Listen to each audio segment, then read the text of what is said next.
इस बीच अपने दर्शकों को तस्वीरें दिखा देते हैं उस रिहायशी इमारत की जिसे निशाने पर लिया गया, इसे ध्वस्त करने की कोशिश की यहां पर रूस की सेना ने, और कैसे वहां पर धुएं का गुबार लंबे वक्त तक देखा गया। इसी जगह से हमारे संवाददाता राजेश पवार की ये एक्सक्लूसिव रिपोर्ट देखिए। के साथ में हूँ जो यहाँ इस डिस्ट्रिक्ट में है, और ये अभी कुछ मिनट पहले बॉम्ब हुई है, आग निकल रही है, धुआं उठ रहा है। ये 15 मिनट पहले ये बिल्डिंग हिट हुई है कीव शहर के अंदर। आप पीछे देख सकते हैं। इस बिल्डिंग पे सुबह 4 बजे हमला हुआ है, और अब ये फायर टेंडर्स लगे हुए हैं काम करने के लिए, आग बुझाने के लिए। पूरी बिल्डिंग तबाह हो गई है। ये बहुत बड़ा धमाका हुआ था आज सुबह 4 साढ़े 4 के आसपास सुबह में। मैं यहाँ पे हूँ सबके साथ में, जिनका घर वहाँ पे यही में था, और ये उस वक्त बिल्डिंग के अंदर थे। What time it happened? What time did the explosion took place? 4, 5 in the morning? Okay, but you okay? ये अंग्रेजी नहीं बोल पा रहे, नहीं समझ पा रहे हैं, लेकिन इनका घर तबाह हुआ और ये बिल्डिंग में उस वक्त थे। मैंने इनसे बात की है, इन्होंने बताया कि बिल्डिंग के अंदर थे जब धमाका हुआ इतना बड़ा, और ये भाग के निकले, लेकिन ये सुरक्षित है।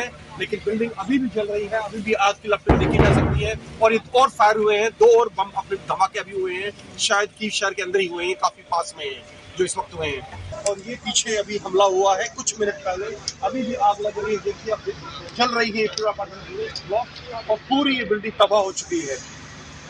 फायर टेंडर्स पहुंच चुके हैं, आधा घंटा पहले हमला हुआ है, और पूरी बिल्डिंग तबाह हो गई है। ये एक रेजिडेंशियल कॉम्प्लेक्स है कीव शहर के अंदर, और ये तीसरा हमला है आज यहाँ पर।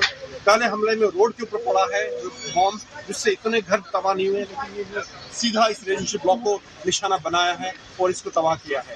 राजेश पवार, आज तक के लिए। मैं उस बिल्डिंग के बिल्कुल सामने खड़ा हूं, आपको सफेद और काले रंग का धुआं दिख रहा होगा।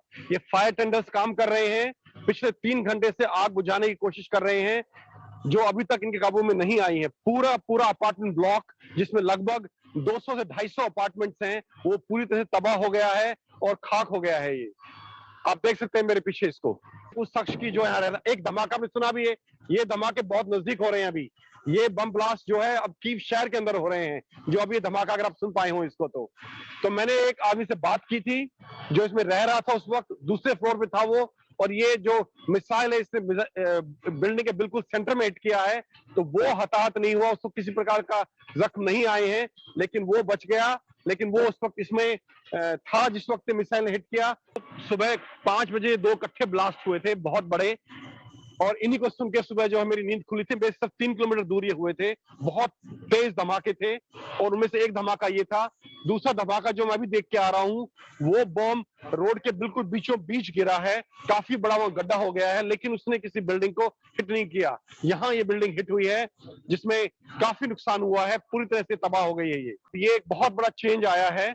देखिए, कल भी हमने दिखाया था आपको कि ओब्लोन में, जो एक शहर के बिल्कुल अंदर है, वहां धमाका हुआ है, और उस धमाके में पूरा रेजिडेंशियल ब्लॉक तबाह हो गया है, लगभग 150-200 फ्लैट्स, और इसमें भी वही हालत है। बिल्डिंग में कम से कम 200-250 अपार्टमेंट्स हैं, फ्लैट्स अंदर, जो पूरे तबाह हो गए हैं। और ये एक नई चीज देखने को आ रही है, जैसे जैसे युद्ध आगे बढ़ रहा है, जैसे जैसे रूसी फौजें नजदीक आ रही हैं कीव के, अब कीव में रिहायशी इलाकों पर भी हमले होने शुरू हो गए हैं। लेकिन इस हमले के 2 कारण हो सकते हैं, मैं आपको ये बता दूं। एक कारण ये हो सकता है कि ये एक टेक्निकल फेलियर हो सकता है, एक प्रिसिशन की कमी हो सकती है। मिसाइल कई बार कुछ मीटर, 100-150 मीटर आगे पीछे भी गिर सकती है। एक कारण ये भी हो सकता है, क्योंकि चाहे कितनी भी टेक्नोलॉजिकल एडवांसमेंट हो गई हो, लेकिन अभी भी 100% प्रिसिशन हर हथियार का और हर देश के पास नहीं है। एक कारण ये हो सकता है।